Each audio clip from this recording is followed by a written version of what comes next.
السلام عليكم. بسم الله الحمد لله والصلاة والسلام على رسول الله وعلى آله وصحبه الفائزين برضوان الله. أما بعد فأعوذ بالله من الشيطان الرجيم. بسم الله الرحمن الرحيم. إن الذين قالوا ربنا الله ثم استقاموا تتنزل عليهم الملائكة. صدق الله العلي العظيم. ബഹുമാന്യരായ സാദാത്തുക്കളെ, ഉലമാക്കളെ, പ്രിയങ്കരായ മുഅ്മിനീകളെ, സഹോദരിമാരെ, പരിപാടി ശ്രവിക്കുന്ന മുഴുവൻ സഹോദരങ്ങളെ, അള്ളാഹുവിൻ്റെ മഹത്തായ അനുഗ്രഹത്താൽ നമുക്ക് ഇന്നിവിടെ ഈ ബഹുമാനപ്പെട്ട സദസ്സിൽ സംബന്ധിക്കാൻ സാധിച്ചു. അതിന് അള്ളാഹുവിന് സ്തുതി പറയാം. അൽഹംദുലില്ലാഹി അലാ കുല്ലി ഹാൽ.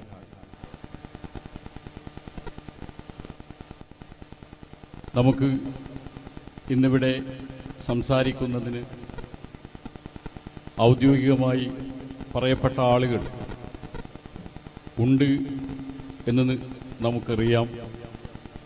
അതുകൊണ്ട് തന്നെ ആമുഖമായി ഒരൽപ്പം അത്രയുമാണ് ഉദ്ദേശിക്കുന്നത്.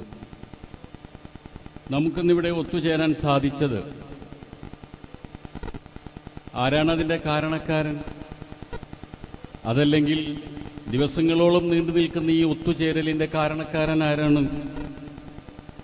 അത് നാം അന്വേഷിക്കുമ്പോൾ നമ്മുടെ മറുപടി, നമുക്ക് കിട്ടുന്ന മറുപടി, നമ്മിൽ നിന്നുണ്ടാകുന്ന മറുപടി, അത് ചെന്നെത്തുന്നത് ബഹുമാനപ്പെട്ട സയ്യിദ് മദനി അവർകളിലാണ്. ഇതുപോലെ ഒരുപാട് ആളുകൾ മഹാനവറുടെ കാലത്ത് ജീവിച്ചിട്ടുണ്ടാകുമല്ലോ. എന്നാൽ അവരുടെ അക്കൗണ്ടിലാണ് നമ്മുടെ സംഗമം ഉണ്ടായിത്തീർന്നിട്ടുള്ളത്. എങ്ങനെ അത് സാധിച്ചു മഹാനവറുകൾക്ക് നമ്മെ ഇവിടെ കൊണ്ടെത്തിക്കാൻ? വ്യത്യസ്ത സ്ഥലങ്ങളിലുണ്ടായിരുന്ന നമ്മുടെ വിലപ്പെട്ട സമയം നാം ഇവിടെ ഉപയോഗപ്പെടുത്താൻ ഇടവരത്തക്ക വിധത്തിൽ അദ്ദേഹത്തെ എന്താണ് ചുറ്റിപ്പറ്റി നിൽക്കുന്നത്? ഈ ഒരു ചോദ്യത്തിന് നിങ്ങൾക്ക് മറുപടിയുണ്ട്. അതോടൊപ്പം ഞാനും പറയുകയാണ്. മഹാനായ റസൂലുള്ളാഹി സ്വല്ലല്ലാഹു അലൈഹി വസല്ലമ തങ്ങൾ പറയുകയുണ്ടായി, ഇന്നല്ലാഹ ഖലഖ ആദമ, നിശ്ചയം അല്ലാഹു സുബ്ഹാനഹു വ തആല ആദം നബി അലൈഹിസ്സലാമിനെ സൃഷ്ടിച്ചു. സൃഷ്ടിച്ചത് എങ്ങനെയാണ്? ആ സൃഷ്ടിച്ചതിനെ സംബന്ധിച്ച് പറയുന്നു, അത് അലാ സൂറത്തിഹി. ഇവിടെ ഹി എന്ന് പറയുന്നൊരു ലമീറുണ്ട്. ഈ ലമീർ സർവനാമം എങ്ങോട്ട് മടങ്ങണം? ആ ലമീറിന് മർജി ഇലൈഹി രണ്ട് സാധ്യതകളുണ്ട്. എന്താണ് ഈ സാധ്യതാ പശ്ചാത്തലത്തിൽ അള്ളാഹുവിന്റെ റസൂൽ സംസാരിക്കാൻ പോയത്? അത് ഫസ്ലുൽ ഖിതാബിന്റെ ഭാഗമായിട്ടാണ്. സംസാരം സാഹിത്യത്തിന്റെയും അതിന്റെ അപ്പുറത്തേക്ക് കടന്നിട്ട് ആശയവൈപുല്യത്തിന്റെയും മേഖലയിലേക്ക് ചെല്ലുമ്പോൾ ഒരു വാക്ക് പറയുമ്പോൾ അതിന് ഒരു അർത്ഥം മാത്രം ഉണ്ടായാൽ പോരാ, വിവിധ കോണുകളിലൂടെ അതിനെ കൊണ്ടുപോവാൻ കഴിയുമ്പോഴേ വിഷയം അത് ആധികാരികമാവുകയുള്ളൂ, ഫസ്ലുൽ ഖിതാബാവുകയുള്ളൂ, മൂജസാവുകയുള്ളൂ. ഇവിടെ അലാ സൂറത്തിഹി എന്ന് പറയുന്ന ലമീർ ഒന്ന്, അത് തൊട്ടടുത്ത് നിൽക്കുന്ന മർജിയിലേഹി ആദം നബി അലൈഹി സ്വലാമിലേക്ക് തന്നെയാണ്. അപ്പോൾ അല്ലാഹു തആല ആദം നബിയെ പടച്ചത് ഖലഖ ആദമ അലാ സൂറത്തി. എങ്ങനെയാണോ ആദം നബി അലൈഹി സ്വലാമിനെ ആളുകൾക്ക് പിറകെ കാണാൻ കിട്ടിയത്, മക്കൾക്കൊക്കെ അതേ രൂപത്തിൽ തന്നെ പടച്ചതാണ്. എന്നുവെച്ചാൽ മനുഷ്യന്റെ സൃഷ്ടിപ്പിൽ അമീബയിൽ നിന്നുള്ള ഒരു വരവുണ്ടായിട്ടില്ല.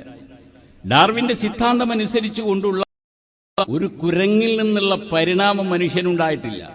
മനുഷ്യൻ എന്നും അങ്ങനെ തന്നെയാണ്. അവനിൽ മൃഗീയതയുടെ യാതൊരു അംശവുമില്ല. അവനിൽ വേണ്ടാത്തരത്തിന്റെ ഒരു ഭാഗവുമില്ല. അവൻ എന്നും ഇൻസാൻ തന്നെയാണ്. ആര് പറഞ്ഞു? മനുഷ്യൻ കുരങ്ങ് മറിഞ്ഞുണ്ടായതാണ്. ആയതുകൊണ്ട് തന്നെ കുരങ്ങിന്റെയും മറ്റു മൃഗങ്ങളുടെയും ഒക്കെ സ്വഭാവം മനുഷ്യനിൽ അന്തർലീനമായിട്ടുണ്ട് എന്ന് ആര് പറഞ്ഞു? നോനോ, ഇന്നല്ലാഹ ഖലഖ ആദം അലാ സൂറത്തിഹി. ആദം നബി അലൈഹി സ്വലാം ഉള്ളത് മാനുഷിക പശ്ചാത്തലത്തിൽ തന്നെയാണ്. മഹാനവറുകൾക്ക് ഒരു ബാക്ക്ഗ്രൗണ്ട് ഇല്ല. ഇത് പിൽക്കാലത്ത് ഡാർവിനോ അല്ലെങ്കിൽ തത്തുല്യരായ ആളുകളോ പറയാൻ ഇടവരുമെന്ന് കണ്ടതുകൊണ്ട് അതിനെതിരെയുള്ള വെടിവെപ്പ് എന്ന രൂപത്തിലാണ് അള്ളാഹുവിന്റെ റസൂല് ലമീർ ഇങ്ങനെ മടക്കാനുള്ള സാധ്യതയിൽ ആ ഭാഷ ഉപയോഗിച്ചത്. ഇനി അലാ സൂറത്തിഹി എന്ന് പറയുന്നത് ലമീർ തൊട്ടതിലേക്ക് മടക്കാതെ അള്ളാഹുവിലേക്ക് മടക്കുന്നതും ഇഹ്തിമാല് തന്നെയാണ്. അപ്പോൾ അതിനർത്ഥം എന്താണ്? അള്ളാഹു തആല ആദം നബി അലൈഹി ഇസ്ലാമിനെ പടച്ചു അലാ സൂറത്തിഹി, അള്ളാഹുവിന്റെ സൂറത്തിൽ പടച്ചു. അള്ളാഹുവിന് സൂറത്തുണ്ടാവില്ലല്ലോ, പിന്നെ എങ്ങനെയാ അള്ളാഹുവിന്റെ സൂറത്തിൽ പടച്ചു എന്ന് പറയുന്നത്? ആരാണ് അള്ളാഹു? അള്ളാഹു ലൈസ കമിസ്ലിഹി ശൈ, അള്ളാഹുവിന് സമാനമായി ഒന്നുമേയില്ല. അവൻ ഖരപദാർത്ഥമാണോ? അല്ല. പിന്നെയോ ഖരപദാർത്ഥമല്ലാത്ത വല്ല ചേരുവയുമാണോ? ഇതുമല്ല. പിന്നെ എന്താണ്? കുല്ലുമായ നിനക്ക് എന്തൊക്കെ ഊഹിക്കാൻ കഴിയുമോ അള്ളാഹു അതുപോലെ ഒന്നുമല്ല. അവനെ പറ്റി ഒന്നും പറയാൻ പറ്റില്ല. പിന്നെ എന്തേ പറയാൻ പറ്റുള്ളൂ? ദർക്കു അദമിൽ ഇദ്റാക്കി ഇദ്റാക്കു. പടച്ച റബ്ബിനെ പറ്റി എനിക്കൊന്നും തിരിയൂല എന്ന തിരിച്ചിലാണ് ഏറ്റവും വലിയ തിരിച്ചിൽ. ആരാ ഇത് പറഞ്ഞത്? മഹാനായ സിദ്ദീഖുൽ അക്ബർ റളിയല്ലാഹു അൻഹു. അപ്പൊ പടച്ച റബ്ബിന് സൂറത്തില്ല, അള്ളാഹുവിന് സൂറത്തില്ല, രൂപമില്ല. രൂപമില്ലാത്ത ആ അള്ളാഹുവിന്റെ കോലത്തിലായിട്ട് പിന്നെ ആദം നബിയെ പടച്ചു എന്ന് പറഞ്ഞാൽ അതിന്റെ പൊരുൾ എന്താണ്? ഇവിടെ മഹാനായ നബി സല്ലല്ലാഹു അലൈഹി വസല്ലമ തങ്ങൾ നമ്മോട് പറയുന്നു, തഖല്ലഖൂ ബി അഖ്ലാഖില്ല. ഇതാണ് ആ മർജിയിലേക്ക് അവസരമുണ്ടാക്കുന്നത്. എന്താണ് അതിന്റെ അർത്ഥം? നിങ്ങൾക്ക് അള്ളാഹുവിനെ പിടിക്കാൻ കിട്ടില്ല, അള്ളാഹുവിനെ ഉൾക്കൊള്ളാൻ നിങ്ങൾക്ക് കഴിയില്ല. നിങ്ങളുടെ മനസ്സിനകത്ത് അള്ളാഹുവിനെ നിങ്ങൾ മനസ്സിലാക്കി കഴിഞ്ഞാൽ മനസ്സ് വലുതും അള്ളാഹു ചെറുതുമായി പോകും. അങ്ങനെയല്ലേ? ഒരു പാത്രത്തിൽ വെള്ളം വെച്ചാൽ വെള്ളമാണോ വലുത്, പാത്രമാണോ വലുത്?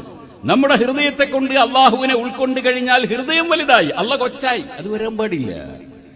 അപ്പോൾ പിന്നെ നിങ്ങൾക്ക് അള്ളാഹുവിനെ മനസ്സിലാക്കാനുള്ള ഫോർമുല അതെന്താണെന്നറിയാമോ? നിങ്ങളുടെ സ്വന്തം ശരീരത്തിലുള്ള കുറെ ഔസ്വാഫുകളുണ്ട്, സിഫാത്തുകളുണ്ട്, ഗുണങ്ങളുണ്ട്. ആ ഗുണങ്ങളെപ്പറ്റി ചെറിയൊരു ABCD നിങ്ങൾക്കുണ്ടാകുമല്ലോ. എന്നാൽ ആ ABCD നമ്മുടെ സിഫത്തുകളെ സംബന്ധിച്ചുള്ള ആ ഒരു പ്രാഥമിക അറിവ് വെച്ചിട്ട് അതിനെ ചവിട്ട് പടിയാക്കിക്കൊണ്ട് അള്ളാഹുവിനെ മനസ്സിലാക്കാം. അഥവാ അള്ളാഹുവിന്റെ സിഫാത്തുകളിലൂടെ അള്ളാഹുവിനെ മനസ്സിലാക്കാം. അള്ളാഹുവിന് സിഫാത്തുകളുണ്ട്. എത്രയാ? 99? അല്ല, 99 അസ്മാ സിഫാത്ത് എന്ന് പറയുന്നത് അബൂ ഹുറൈറ റളിയല്ലാഹു അൻഹുവിനെ സംബന്ധിച്ച് വന്നിട്ടുള്ള മഹാനിൽ നിന്ന് വന്നിട്ടുള്ള ഒരു റിപ്പോർട്ടിൽ മാത്രമാണ്. അള്ളാഹുവിന് 99 അസ്മാ സിഫാത്ത് മാത്രമല്ല ഉള്ളത്. ഈ ഒരു ചാർട്ടിൽ 99 ഉൾക്കൊണ്ടുവെങ്കിൽ വിശുദ്ധ ഖുർആനിലും സിഹാഹു സിത്തയിലും മാത്രം ഇതിന്റെ ഔട്ടായിട്ട് 40 എണ്ണം വേറെ കിടപ്പുണ്ട്. എന്നാൽ ആ 40ലും ഒതുങ്ങുന്നില്ല. അപ്പോൾ ഈ അബൂ ഹുറൈറ റളിയല്ലാഹു അൻഹുവിന്റെ ഹദീസിൽ 99 അസ്മാ അള്ളാഹുവിനുണ്ട്, അവയെ ആരെങ്കിലും ഇഹ്സാ ചെയ്താൽ അയാൾക്ക് സ്വർഗമുണ്ട് എന്ന് പറഞ്ഞതിന്റെ അർത്ഥം എന്താണ്? ഒരു രാജാവിന് 1000 ഭടന്മാരുണ്ട്. അത്തരമൊരു പൊസിഷനിൽ ഒരാൾ പറഞ്ഞു, ഈ രാജാവിന് 99 ഭടന്മാരുണ്ട്, അവരുമായി അദ്ദേഹം യുദ്ധത്തിനിറങ്ങിയാൽ ആ യുദ്ധം പരാജയപ്പെടുന്ന പ്രശ്നമേയില്ല. ഇതിന്റെ അർത്ഥം എന്താണ്? ആകെ 1000 പേരുണ്ടായിട്ട് ഈ 99ന്റെ പേര് പറഞ്ഞപ്പോൾ അവര് മാത്രമേ ഭടന്മാരായി ഉള്ളൂ എന്നല്ല അതിന്റെ അർത്ഥം. പിന്നെയോ 99ന്റെ അപ്പുറത്തേക്കും ഭടന്മാരുണ്ട്. പക്ഷേ ഇവര് ആ മൊത്തമുള്ള 1000ൽ നിന്ന് പ്രത്യേകക്കാരാണ്. ഇവരുമായി എങ്ങാനും യുദ്ധത്തിന് പോയാൽ ഇത് പരാജയപ്പെടുന്നൊരു പ്രശ്നമില്ല, അത്രക്ക് സ്ട്രോങ് ഉള്ള ആളുകളാണ് എന്ന പോലെ അള്ളാഹുവിന്റെ അസ്മാഇന്റെ കൂട്ടത്തിൽ ഈ 99ന് പ്രത്യേക പവറുകളുണ്ട് എന്നാണ് അതിന്റെ അർത്ഥം. അപ്പോൾ തഖല്ലഖൂ ബി അഖ്ലാഖില്ല എന്ന് പറഞ്ഞാൽ എന്താണ് ഉദ്ദേശിക്കുന്നത്? നിങ്ങൾ അള്ളാഹുവിന്റെ 99 വസ്തുക്കളെ കൊണ്ട് നിങ്ങൾ സ്വയം വേഷമണിയുക എന്ന് മാത്രമല്ല, 99 അതിന്റെ പുറത്തുമായി പടച്ച തമ്പുരാന് എന്തെല്ലാം സിഫത്തുകളുണ്ടോ ആ സിഫത്തുകളെല്ലാം നിങ്ങളുടെ സ്വന്തം ശരീരത്തിലേക്ക് നിങ്ങൾ ആവാഹിച്ചെടുക്കുക. ഇതാണ് തഖല്ലഖൂ ബി അഖ്ലാഖില്ല. അപ്പോൾ അള്ളാഹുവിനെ ഒരാൾക്ക് മനസ്സിലാക്കാൻ ലാത്തിയായിട്ട് സാധ്യമല്ല, മറിച്ച് ഔസാഫിലൂടെ സിഫത്തുകളിലൂടെ മാത്രം മനസ്സിലാക്കാം. കാരണം സിഫത്തുകൾ നമ്മിലുമുണ്ട്. പക്ഷേ അള്ളാഹുവിലുള്ള സിഫത്ത് എന്ന് പറയുന്നതും നമ്മിലുള്ള ഗുണം എന്ന് പറയുന്നതും ഈക്വൽ ആവില്ല, ക്വാളിറ്റി വ്യത്യാസമുണ്ടാകും. ഇപ്പോൾ ഉദാഹരണം പറഞ്ഞാൽ, നമുക്ക് ഓരോരുത്തർക്കും കരുണയുള്ളവൻ എന്നൊരു ഗുണമുണ്ട്. എന്റെ മക്കളോട് എനിക്ക് കാരുണ്യമുണ്ട്, നിങ്ങൾക്ക് നിങ്ങളുടെ സന്താനത്തോട് കാരുണ്യമുണ്ട്. അപ്പോൾ റഹ്മത്ത് എന്ന് പറയുന്ന ഒരു ഗുണം നിങ്ങൾക്കുമുണ്ട്, എനിക്കുമുണ്ട്. അത് ചെറിയ മട്ടിൽ നമുക്ക് തിരിയും.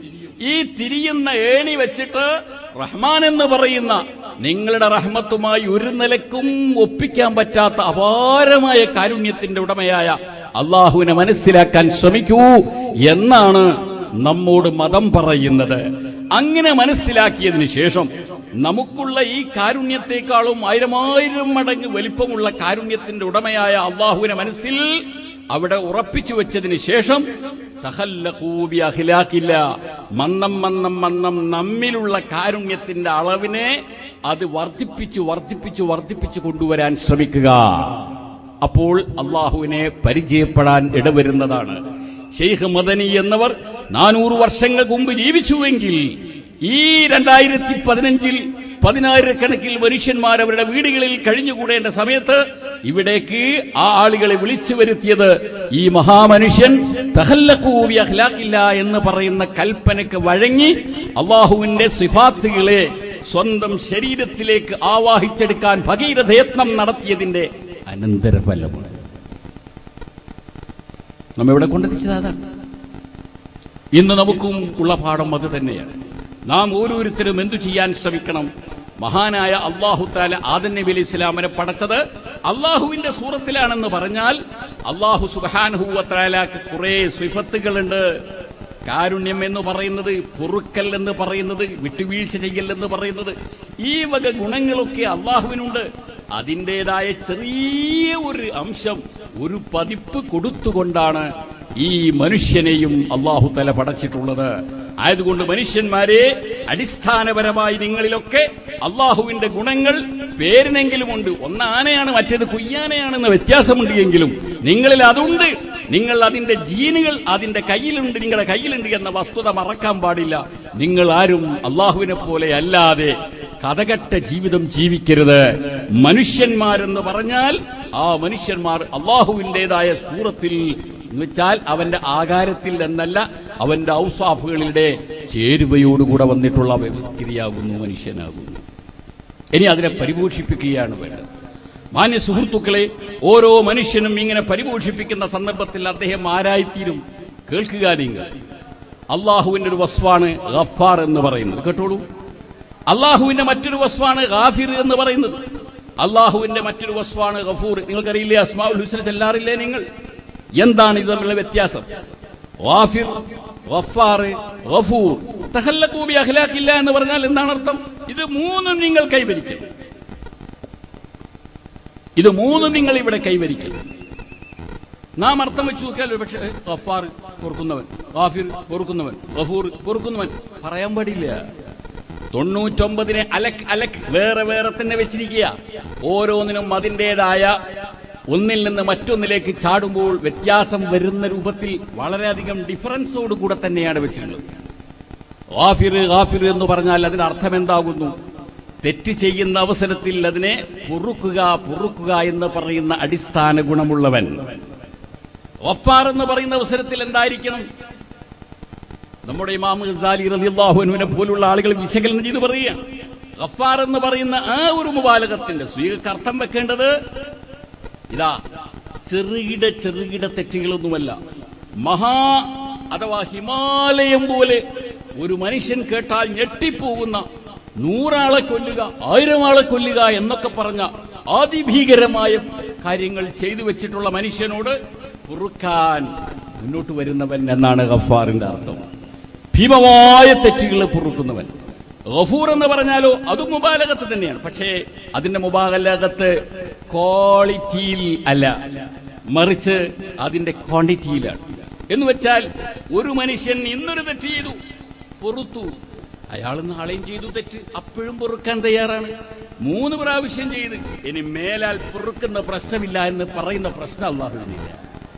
ഡാലി ഓരോ തെറ്റ് വീതം ചെയ്തുകൊണ്ട് മരിക്കുന്നത് വരെയും തെറ്റ് ചെയ്താൽ ആ അതത് അനുസരിച്ചുകൊണ്ട് പൊറുക്കാൻ തയ്യാറാണ്. അങ്ങനെ അതതിലെ തെക്റാറിനെ കാണിക്കാനാണ് ഗഫൂർ, തെറ്റിന്റെ കാഠിന്യത്തെ കാണിക്കാനാണ് ഗഫാർ. അടിസ്ഥാനപരമായി പൊറുക്കൽ എന്ന് പറയുന്ന ആ ഒരു വശം, അതാണ് ഗാഫിർ.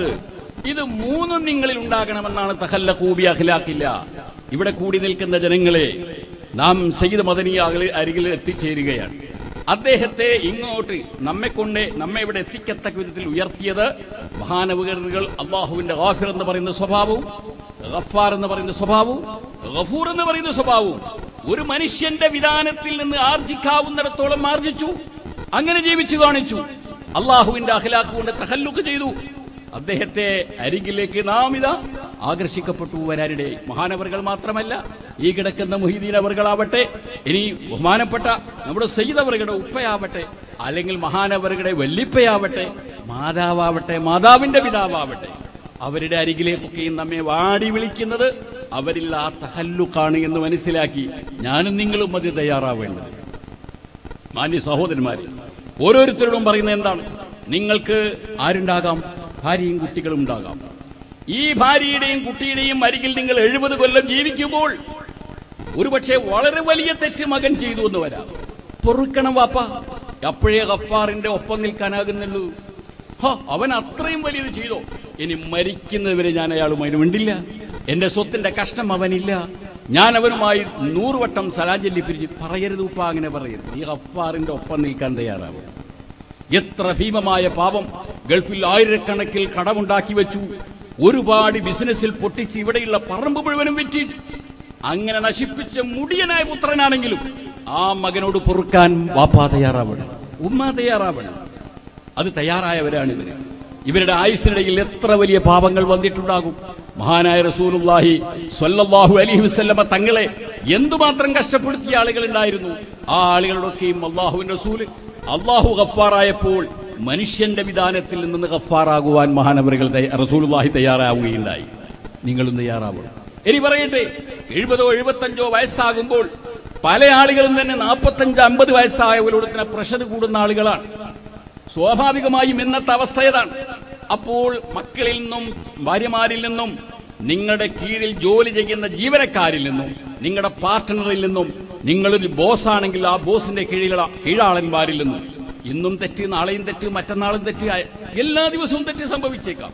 നിന്നോട് ഞാൻ 3 പ്രാവശ്യം മാപ്പാക്കി, ഇനി നിന്നെ പിരിച്ചുവിടുകയല്ലാതെ വേറൊരു മാർഗവുമില്ല. പറയരുതത്. അതാണ് ഗഫൂറിനൊപ്പം നിൽക്കുക എന്ന് പറഞ്ഞാൽ. സാരമില്ല, ഞാൻ പൊറുത്തു, അള്ളാഹു ഗഫൂറല്ലേ, അതുപോലെയൊന്നും എനിക്ക് ഗഫൂറാവാൻ കഴിയില്ലെങ്കിലും ഞാനും എല്ലാവരും തേങ്ങ കൊടുക്കുമ്പോൾ ചിരട്ടയെങ്കിലും കൊടുക്കട്ടെ.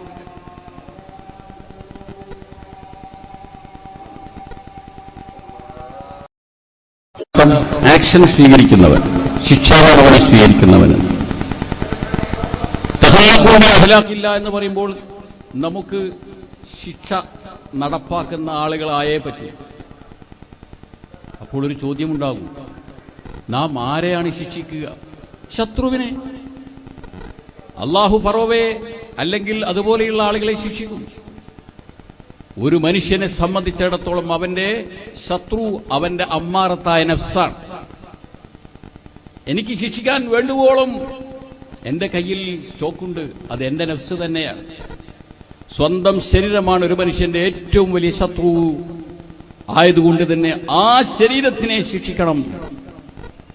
ശരീരത്തെ ശിക്ഷിക്കണം. ശരീരത്തെ ശിക്ഷിക്കുന്നതിന്റെ എക്സാമ്പിൾ നോക്കുക. മഹാനായ റസൂലുള്ളാഹി സ്വല്ലല്ലാഹു അലൈഹി വസല്ലമ തങ്ങളുടെ അരികിൽ ഒരു സ്വഹാബി ഒരിക്കൽ വന്നിട്ട് പള്ളിയിൽ മഹാനവറുകൾ സ്വന്തം ശരീരത്തെ വരിഞ്ഞു മുറുക്കി തൂണിനോട് കെട്ടിയിടുകയാണ്.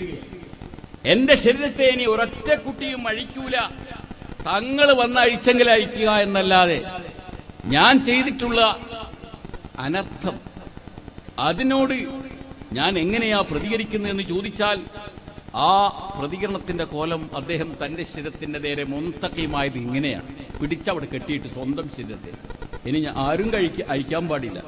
3 ദിവസത്തോളം ആ മഹാമനുഷ്യന്റെ വീട്ടിൽ നിന്ന് ഭക്ഷണം പാചകം ചെയ്ത് മക്കള് കൊണ്ടുവന്നത് ഈ കെട്ടോടുകൂടെ തിന്നുക എന്നല്ലാതെ ആ വ്യക്തിത്വം അവിടെ നിന്ന് വീട്ടിൽ പോകാൻ തയ്യാറായില്ല. മലമൂത്ര വിസർജനത്തിന് ആരോ അഴിച്ചു കൊടുക്കും, വീണ്ടും വന്ന് കെട്ടിയിടും. അള്ളാഹുവിന്റെ റസൂൽ അവസാനം സാരല്ല പോട്ടെ എന്ന് പറഞ്ഞപ്പോഴേ ഒരു ഉദാഹരണം കേട്ടോളൂ. ഇന്നങ്ങനെ കെട്ടണമെന്നല്ല പറയുന്നത്, മറിച്ച് മനുഷ്യൻ അവന്റെ ശരീരത്തെ ശിക്ഷിക്കണം. ആ ശിക്ഷിക്കുന്നതിന്റെ എക്സാമ്പിൾ, നമ്മിൽ നിന്ന് നാം ആത്മപരിശോധന നടത്തുമ്പോൾ ഡയലി പാതകങ്ങൾ വന്നതുണ്ടാകും. പാതകങ്ങൾ വന്നത് തിരിച്ചറിയുന്ന അവസരത്തിൽ അതിനെതിരെയാണ് നടപടി സ്വീകരിക്കേണ്ടത്. ഉദാഹരണം കേട്ടുകൊള്ളൂ. നിങ്ങളോ ഞാനോ നടന്നു വരുന്ന സന്ദർഭത്തിൽ നമ്മേക്കാളും സാമ്പത്തിക ശേഷി കുറഞ്ഞ ഒരാളെ കാണുമ്പോൾ, നമ്മേക്കാൾ വിദ്യാഭ്യാസം കുറഞ്ഞ ഒരാളെ കാണുമ്പോൾ യാദൃശ്ചികമായി ഒരു ഗെറ്റപ്പ്, ഒരു തലക്കനം, ഒരു ഗർവ് അല്ലെങ്കിൽ ഒരു കിബിർ എന്ന് പറയുക, അങ്ങനെയുള്ള ഒരു തോന്നൽ സംഭവിച്ചാൽ തൊട്ട നിമിഷത്തിൽ തന്നെ നമുക്ക് കുറ്റബോധം വന്നു. ഞാൻ അയാളോട് പെരുമാറിയത് ഒരു സാമാന്യ മര്യാദയിലല്ലല്ലോ, ഞാൻ ലേശം ഒരു കിബിർ കാണിച്ചിട്ടുണ്ടല്ലോ. റസൂലുള്ളാഹി തങ്ങൾ പറഞ്ഞത് സ്വർഗത്തിന്റെ വാസന പോലും കിട്ടൂല കിബിറുള്ളാക്ക് എന്നല്ലേ. എന്നിൽ നിന്ന് ഇപ്പൊ അത് ഉണ്ടായിട്ടുണ്ട് എന്നുള്ളത് ശരിയാണ്. ഞാൻ വണ്ടി കയറുമ്പോൾ അല്ലെങ്കിൽ അയാളെ ആ പഞ്ചായത്ത് ഓഫീസിൽ വെച്ച് കണ്ടപ്പോൾ ഞാൻ ലേശം ഒന്ന് കനത്തിട്ടുണ്ട്. കല്യാണ വീട്ടിൽ വെച്ച് അയാളെ കണ്ടപ്പോൾ ഞാൻ അല്പം ഒന്ന് തലക്കനം കാണിച്ചിട്ടുണ്ട്. ഇത് തോന്നിയ മനുഷ്യൻ എങ്ങനെയാണ് സ്വന്തം ശരീരത്തെ അമർച്ച ചെയ്യേണ്ടത്, ശിക്ഷിക്കേണ്ടത് എങ്ങനെയാണ്? ആ ശരീരത്തെ അദ്ദേഹം ശിക്ഷിക്കേണ്ടത് ഈ ബോഡിയെ കൊണ്ട് ഹാർഡ് വർക്ക് നടത്തിച്ചിട്ടാണ്. തന്നിൽ നിന്നും തന്റെ ആ ഗെറ്റപ്പ് എന്ന് പറയുന്നത് തീർന്നു പോകുന്നതിന് വേണ്ടി ഒരു 100 കൂട്ടം ഹിദ്മത്തുകൾ ചെയ്യുക. മഹാനായ ഇബ്രാഹിം അദ്ഹം എന്നവർ റളിയല്ലാഹു അൻഹു ബൽഖി എന്ന് പറയുന്ന രാജ്യത്തെ മട്ടുപ്പാവിന്റെ താഴ്വാരത്തിലൂടെ, വലിയ വീടുകളുടെ ഓരത്തൂടെ, അതിന്റെ ചാരത്തിലൂടെ, ഇറകളിലൂടെ നടക്കാറുണ്ടായിരുന്നു. എന്താ കാര്യം? ആ മട്ടുപ്പാവിൽ താമസിക്കുന്ന വീട്ടുകാര് അവരുടെ പാത്രം കഴുകിയതിന്റെ വേസ്റ്റ് വാട്ടർ അറിയാതെ പുറത്തോട്ടൊഴിക്കുമ്പോൾ അത് തന്റെ ദേഹത്ത് വീണിട്ട് തന്റെ ശരീരത്തിൽ പതിഞ്ഞു കിടക്കുന്ന കിബ്ർ എന്ന് പറയുന്നത് അത് ഇല്ലാതെയാക്കി തീർക്കുന്നതിന് വേണ്ടി പണിപ്പെടുകയായിരുന്നു, ചെറുതാക്കാൻ വേണ്ടി. നിങ്ങളും ഞാനും അത്രയൊന്നും പോകുന്നില്ല എങ്കിലും സ്വന്തം ശരീരം കൊണ്ട് ഹിദ്മത്തുകൾ ചെയ്യുക, മറ്റുള്ളവർക്ക് ഹിദ്മത്ത് ചെയ്യുക. അപ്പോൾ ഒരു ബസ്സിൽ കയറുന്ന സന്ദർഭത്തിൽ എല്ലാവരുടെ ലഗേജും കയറ്റി കൊടുക്കാൻ പണിപ്പെട്ടാൽ നമ്മുടെ കിബറിനുള്ള ശിക്ഷയായി. അതാണ് ഇന്തിഖാം. ഒരു തീവണ്ടിയിൽ കയറുന്ന ആളുകളുടെ ലഗേജുകൾ എടുത്തു കൊടുക്കാൻ അവരൊക്കെയും ഇരുന്നിട്ടും നമ്മൾ അവരുടെ ഇരുത്തം കഴിഞ്ഞതിന് ശേഷം ഇരുന്നാൽ മതി എന്ന് സബൂറാക്കി നമ്മുടെ ശരീരത്തെ പീഡിപ്പിക്കൽ, അവർക്ക് വേണ്ടി നമ്മുടെ ശരീരത്തെ പീഡിപ്പിക്കൽ, അതാണ് അൽ മുന്തഖിമ് എന്ന അള്ളാഹുവിന്റെ ആ സിഫത്തിന് ഒപ്പിച്ച് നാം മുന്തഖിമാവുക. തഖല്ലഖൂ ബി അഖ്ലാഖില്ല എന്ന് പറഞ്ഞതിന്റെ സാരം. ഇനി അള്ളാഹുവിന് അൽ മുതകബ്ബിർ എന്ന് പറയുന്ന ഒരു സിഫത്തുണ്ട്. അൽ മുതകബ്ബിർ എന്ന് പറഞ്ഞാൽ എന്താണ്? ഹഖീഖത്തൻ, യഥാർത്ഥത്തിൽ വലിപ്പത്തരമുള്ളവൻ, ആ വലിപ്പത്തരം അറിഞ്ഞു പ്രവർത്തിക്കുന്നവൻ എന്നാണ്. ഹഖീഖത്തിൽ അള്ളാഹുവിന് വലിപ്പത്തരണ്ട്, അവന്റെ മേലെ വേറൊന്നുമില്ലല്ലോ. അതുകൊണ്ട് ആ സ്റ്റാൻഡേർഡ് കീപ്പ് ചെയ്ത് മുന്നോട്ട് പോകുന്നവൻ അള്ളാഹുവിന്റെ മുമ്പിലും ചെറുതാവാൻ തയ്യാറില്ല. കാരണം എന്താ? ഹഖീഖത്തൻ അവന് വലിപ്പത്തരമുണ്ട്. ഇതേ വസ്തു മനുഷ്യനും ആർജിക്കണം. ഞാനും മുതകബ്ബിറാവണം. എന്നാൽ ഞാൻ മുതകബ്ബിറാവുക എന്ന് പറഞ്ഞാൽ ഞാൻ അഹംഭാവിയാവുക എന്നല്ല അർത്ഥമല്ല. മറിച്ച് എനിക്ക് എത്ര വലിപ്പമുണ്ട് എന്നുള്ളത് ഞാൻ മനസ്സിലാക്കി അതിന് മറന്ന് ഞാൻ പെരുമാറാൻ പാടില്ല. ഉദാഹരണം പറയുകയാണെങ്കിൽ, കുട്ടികളുടെ മുന്നിലിട്ടുകൊണ്ട് പാട്ടുപാടുക, വലിയ കാക്കയായിട്ട് അവിടെ നിന്നുകൊണ്ട് സൈക്കിൾ ചവിട്ടുക, പിള്ളേരുടെ മുമ്പിൽ വെച്ചുകൊണ്ട് സ്വന്തം മറന്നുകൊണ്ടുള്ള കളികളൊക്കെ കളിക്കുക, ചെയ്യാൻ പാടുള്ളതല്ല. മുതകബ്ബിർ മനുഷ്യൻ സ്വീകരിക്കേണ്ട തകബ്ബുർ അതാണ്. അവനവന്റെ സ്റ്റാൻഡേർഡ് എപ്പോഴും ശ്രദ്ധിക്കേണ്ടതാകുന്നു. ചില ആളുകൾ അവരുടെ വീട്ടിന്റെ ഉള്ളിൽ വെച്ചുകൊണ്ട് കുഞ്ഞുങ്ങളോ ഭാര്യയോ അതല്ലെങ്കിൽ മറ്റ് നമ്മുമായി ബന്ധപ്പെട്ട ആളുകളോ ഉള്ളിടത്ത് വെച്ചുകൊണ്ട് തന്നെ ചിലപ്പോൾ അണ്ടർവെയർ ഊരുകയും അത് ഇടുകയും ഒക്കെ ചെയ്യും. അതെന്താ? ഭാര്യയല്ലയോ കാണുന്നുള്ളൂ, അല്ലെങ്കിൽ കുഞ്ഞുങ്ങളല്ലേ? ചെയ്യാൻ പാടില്ല മനുഷ്യ. നിന്റെ സ്റ്റാൻഡേർഡ് ഇടിക്കുകയാണ് നീ അവിടെ ചെയ്യുന്നത്. കുഞ്ഞുങ്ങളുടെ മുമ്പിലാണെങ്കിലും നാം നമ്മുടേതായ മുണ്ട് മാത്രം ഉടുത്തു നിൽക്കുന്ന സന്ദർഭത്തിൽ പൊക്കിളിന്റെ താഴെ നമ്മുടെ തുണി ഉരിയുകയാണെങ്കിൽ അവിടെ മുതകബ്ബിർ എന്ന അള്ളാഹുവിന്റെ വസ്തുവിനൊപ്പം നിൽക്കാതിരിക്കുകയാണ്. നാം നമ്മുടെ സ്റ്റാൻഡേർഡ് കീപ്പ് ചെയ്യണം. ഇനി എന്തിനു പറയുന്നു? ഒറ്റക്ക് റൂമിലകത്തിരിക്കുകയാണെങ്കിൽ പോലും പൂർണ്ണമായി വസ്ത്രാക്ഷേപം ചെയ്യാൻ പാടില്ല എന്നാണ് നിയമം. ഹാജത്തുണ്ടെങ്കിലല്ലാതെ പൂർണ്ണമായും വസ്ത്രാക്ഷേപം ചെയ്യരുത്. വല്ല തേപ്പിടുക, മരുന്നിടുക പോലത്തെ ആവശ്യങ്ങൾക്കല്ലാതെ അതിനപ്പുറം മുന്നോട്ട് പോയാൽ അത് നമ്മുടെ നിലപാടാണ്. അവനവൻ നിൽക്കുന്നതിന് നേരെ മുന്നോട്ട് തുപ്പല് മുത്തക്കബ്ബിറാകുന്നതിനെതിരാണ്. നിനക്കൊരു നിലവാരമുണ്ട്. നമ്മുടെ സാമനെ, നമ്മുടെ മുന്നിലേക്ക് നാം തന്നെ തുപ്പിയാൽ അവനവന്റെ സ്വന്തം ശരീരത്തിന്റെ വലുപ്പത്തരം ഉള്ള വലുപ്പത്തരം കീപ്പ് ചെയ്യാതിരിക്കലാണ്. ചെയ്യാൻ പാടില്ല എന്ന മുന്നോട്ട് തുപ്പരുത്, തെറ്റാണ്. ഇതാണ് മുത്തക്കബ്ബിർ. അപ്പോൾ തഖല്ലഖൂബി അഖ്ലാഖില്ല, അള്ളാഹുവിന്റെ സ്വഭാവം മനുഷ്യന്റെ വിധാനത്തിൽ നിന്ന് സ്വീകരിക്കേണ്ടിടത്തോളം സ്വീകരിക്കണം. ഖഹാർ എന്ന് പറയുന്നൊരു സ്വഭാവം അള്ളാഹുവിനുണ്ട്. അടിച്ചമർത്തുന്നവൻ എന്നാണ് അതിന്റെ അർത്ഥം. ഫറോവയെ അടിച്ചമർത്തി, നമ്രൂദിനെ അടിച്ചമർത്തി. ഒരു മനുഷ്യൻ അങ്ങനെ അള്ളാഹുവിനെ പോലെ ഖഹാറാവുക എന്നതിന് അർത്ഥം എന്താണ്? അവന്റെ മുഖ്യ ശത്രു ആരാണോ അതിനെ അടിച്ചമർത്തണം.